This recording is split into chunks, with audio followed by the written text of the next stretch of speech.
Ganda nito oh.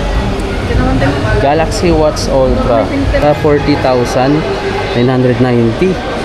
Pwede siya installment pala. 3,558 12 months. 1,779 naman yung 24 months. Ganda oh. Galaxy Watch Ultra. Ang meron kasi ako mga Mego is yung free lang eh. Hindi siya ganito. Ito yung pinaka-latest. Meron siyang strap. Premium talaga siya. Ito yung akin. Watch 4 yata to. Ito is Ultra na. Watch Ultra. Dito tayo. Is 26 Ultra. Imbush na yung ano niya. Tapos meron na siyang dalawang maliliit na camera. 221,990 yung 16GB 1TB. Kung 12GB 512 gigabytes naman is 93,990. Yung 256GB naman is 76,990. Pero ang ganda nito mga amigo. Pwede siya installment pala dito. Through home credit. Ganda yung times 1. Ito yung times 2. Ayun. Tingnan natin yung ano. Yung Robinsons. Malinaw pa rin yung tatak na Robinsons oh. Department store. Pati yung nagtitinda dun oh. Times 10. Malinaw pa rin. Yan. Galaxy S26 Ultra. Ganda guys oh. Purple. Naka-promo pala ngayon yung mga S26 series nila guys. Yung S26 Ultra nila, naka-promo na rin pala yung mga binanggit kong price. Dito naman sa S26 Plus, naka-promo na rin yung 512 gigabytes nila is 80,990 na lang. Dating 98 yun oh. Tapos yung 256 naman 67,990 na lang. Dating 74 yan guys. Dito sa S26 Plus. Ito yung S26 standard naman. Halos kapareho lang din ang design dun sa Plus. Pero mas maliit siya. Mas madaling hawakan. Mas compact guys oh. So kung medyo maliit yung kamay mo tulad sa akin, mas okay to. Pero kung mahilig ka manood ng mga YouTube, ganun, mas maganda yung malalaking screen. Pero kung more on ano ka lang naman, kailangan mo lang ng cellphone tapos okay naman sa iyo yung ganyang kalaking size sa screen, mas okay na to. Ang price pala dito, yung 1 to naka-discounted na rin pala dito guys. Yung 12 gig 512 na gigabytes nila is 67,990 na lang. Dating 72,000 mahigit yan guys. Tapos yung 256 gigabytes naman nila is 53,990 na lang. Dati siyang 58. So ang laki ng discount pala. Nasa mga 5,000 din. Laki oh. Yan yung mga S26 series. Tapos syempre may mga ano sila mas murang version. Ito oh. AMOLED na rin kasi yung mga ano nila.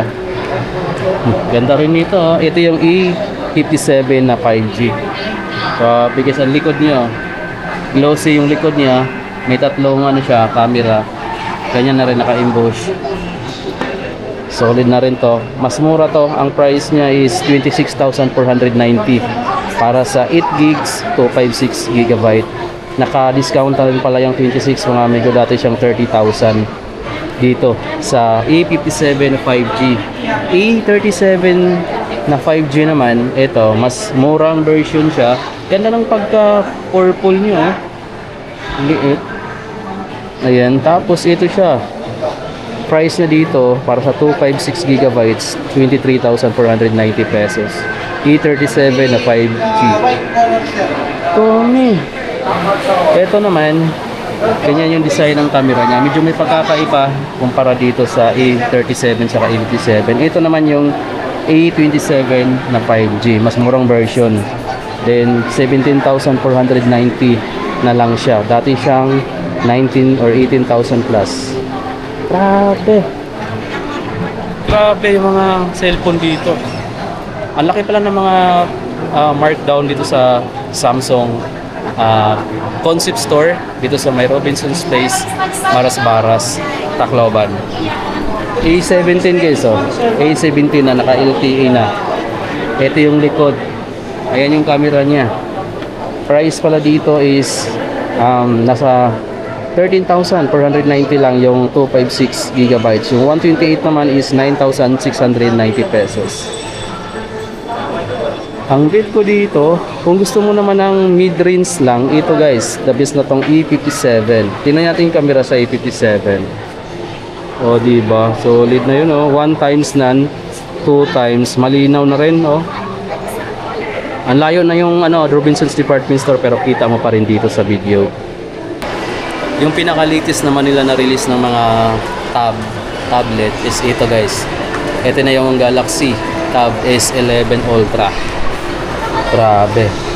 Ang sukat ng screen niya 14.6 inch.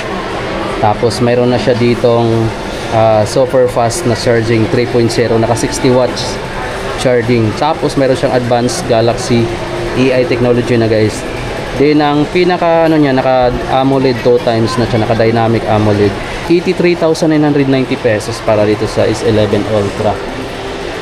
Ito namang S11 lang, ang price niya is 61,990 para sa 256GB. Tapos sa 256GB naman na Wi-Fi, 5G pala yung kanina. Sa Wi-Fi naman is 52,990 pesos. Ito mas maliit, mas compact ganito. I think kasama na to sa price. Ang kagandahan, ang ano mo lang dito, kung naghahanap ka ng trackpad, wala siya. Ganyan lang. Pero ang ganda ng ano niya, oh, ng pinaka keyboard. Linis tingnan. Tapos ang liit lang ng ano.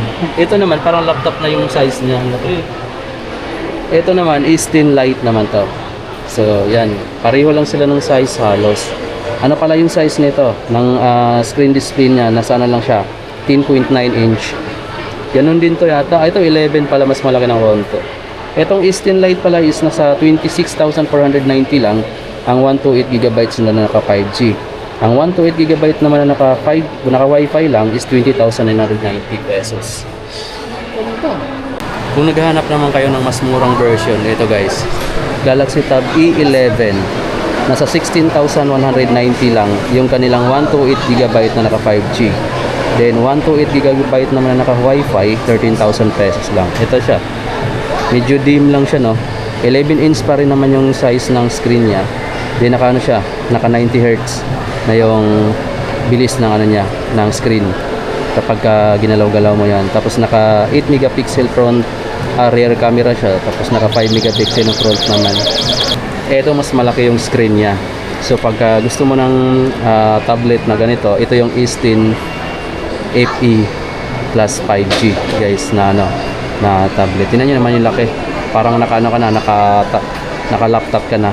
Tapos yung kung naghahanap ka ng keyboard na ano, na may trackpad tulad nito, wala siya dito sa ano, sa Tab S10 na FE. Ito.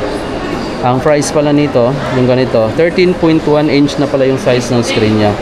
Ang ganito pala nila is 39,990 pesos. Ayan guys, para sa 128GB na naka 5G. So yan lang yun din yung available. Ganda, oh. Kung gusto mo naman na may trackpad, ito Tab S10 Plus. So mayroon na siyang trackpad, yung ano niya, keyboard. Then 12.4 inch na siya, naka WQXGE na din yung display.